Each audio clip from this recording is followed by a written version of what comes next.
প্রিয় পশ্চিমবঙ্গবাসী, আপনারা দেখুন আমাদের এই প্রিয় দাদা এবং আমাদের বাবার সমতুল্য মানুষগুলো এখানে ভিডিওর মাধ্যমে যাদেরকে দেখছেন, এনারা হচ্ছে উড়িষ্যা ভদ্রক ডিস্ট্রিক্টে মানে বিভিন্ন ফেরি ব্যবসা এবং বিভিন্ন ছোটোখাটো মজুর হিসাবে কাজ করেন। তো এখানে উড়িষ্যা সরকার এবং পুলিশ দ্বারা এনাদেরকে দুদিন আগে থেকে ধরে বিভিন্ন ক্যাম্পে নিয়ে এসছেন। প্রথমে থানাতে নিয়ে গিয়েছিলেন। হ্যাঁ, এনারা থেকে আধার কার্ড দেখতে চাইলে আধার কার্ড এবং সব কিছু ডকুমেন্টস দেখায়। দেখাবার পরেও এনাদেরকে বলা হয় যে এরা বাংলাদেশি। এরা সমস্ত কিছু ডকুমেন্টস দেখাবার পরেও তারপরে বাংলাদেশি তকমা দিয়ে বিভিন্নভাবে হ্যারাসমেন্ট করে এদেরকে একটা মানে স্কুল ঘর ক্যাম্পিংয়ের মধ্যে বন্দি করে রাখা হয়েছে। তো এনাদের বক্তব্য আপনারা শুনুন।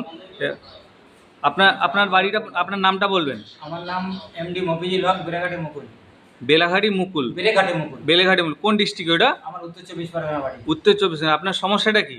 আমাকে কালকে সকালে পুলিশ, আমরা যেখানে থাকি লজে, আচ্ছা আচ্ছা, ভদ্রক চরমপা লজ, ভদ্রক চরমপাড়া, রাজেশ লজ। আচ্ছা আচ্ছা, রাজেশ লজে আপনারা থাকেন। আমাদেরকে পুলিশ প্রথম বললো আধার কার্ড দেখাতে। হ্যাঁ, আমরা আধার কার্ড দেখালো। আচ্ছা, বললো জেরক্স করতে।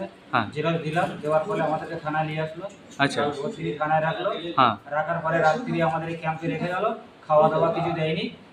আমরা এইভাবে আছি। আমার বাড়ি উত্তর 24 পরগনা। আচ্ছা আচ্ছা, থানা দত্তপুকুর, জেলা এই পোস্ট কদমগাছি, আমার দেবঙ্গা বিধানসভা।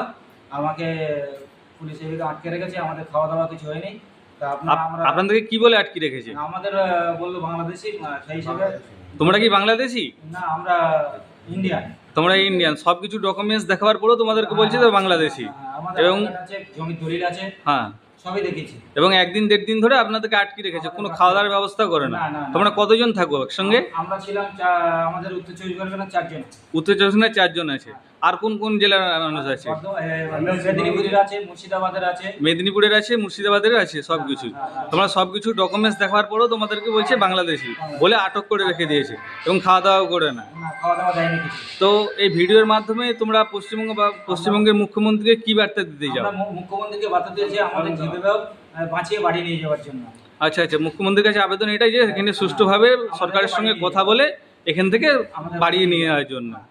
আচ্ছা, ঠিক আছে বন্ধুরা, আপনারা দেখলেন এনারা অসহায় মানুষ। এইভাবে এখানে পুলিশ, ভদ্রক ডিস্ট্রিক্টের মধ্যে এরা 20-25 বছর এখানে ব্যবসা বিভিন্ন কাজকর্মের সঙ্গে যুক্ত থাকেন, কাজ করে এসছেন। এতদিন কোনো সমস্যা হয় না। এই দুদিন আগে থেকে বিভিন্নভাবে পুলিশ হ্যারাসমেন্ট করে এভাবে এই ক্যাম্পের মধ্যে এরকম ঢুকিয়ে রেখে দিয়েছে। দেখুন আপনারা পুরো ওই ক্যাম্পের মধ্যে ঢুকিয়ে রেখেছে। খাওয়া দাওয়া ঠিকভাবে দিচ্ছে না। তাই পশ্চিমবঙ্গের মুখ্যমন্ত্রীর কাছে আবেদন, আপনারা এই মানুষগুলোকে সহযোগিতা করুন এবং ওনাদের সরকার এবং পুলিশ প্রশাসনের সঙ্গে কথা বলে এনাদেরকে তাড়াতাড়ি ওনাদের বাড়ি পৌঁছে দেওয়ার ব্যবস্থাটা করবেন। এটাই করজোড়ে আবেদন, হ্যাঁ, মুখ্যমন্ত্রী এবং পশ্চিমবঙ্গ সরকারের কাছে যে আপনারা তাড়াতাড়ি এনাদের একটু ব্যবস্থা করে বাড়ি নিয়ে যাওয়ার একটু ব্যবস্থা করে দেন। এটাই আপনাদের আবেদন, তাই তো? হ্যাঁ, এটাই আবেদন আমাদের। ঠিক আছে।